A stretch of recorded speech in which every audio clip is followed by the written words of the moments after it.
We are going, unang-una ma'am, ang reglementary period, mamalasin naman kami pag hindi namin ginawa ang trabaho Bakit? namin. Anong reglementary period? Anong period yun?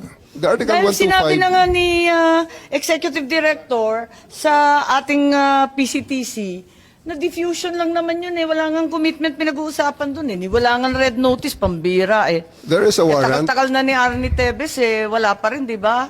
This Ba't is kayo the- nagmamadali? Ano yung reglementary period mo? May I refer it to the SOJ, ma'am, if the SOJ wants to answer that. Hindi ba pwede kayo na muna? Mauna lang kayo, tapos sa si SOJ. Pwede? Okay, ma'am. Okay.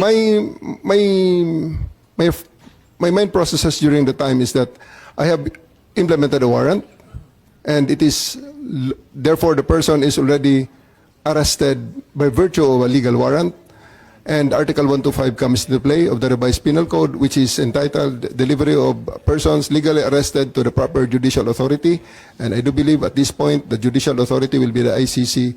Therefore, I have to abide with that Article 125 of the So revised penal inaamin code. mo warrantless arresto.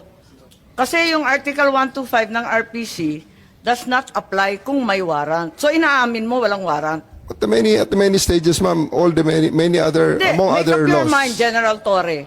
Warrantless arrest ba to o may warrant? Kasi ang liwanag naman ng Article 125 eh, ng revised penal I do code. believe that I have a warrant at this time. I just don't want to be... Hindi walang reglementary period. Mamili ka. Kapag warrantless arrest, edi may period. Kapag may warrant, walang period. Just the same, ma'am, I have to deliver Hindi him to the pareho judicial yun, proper kapatid. authority.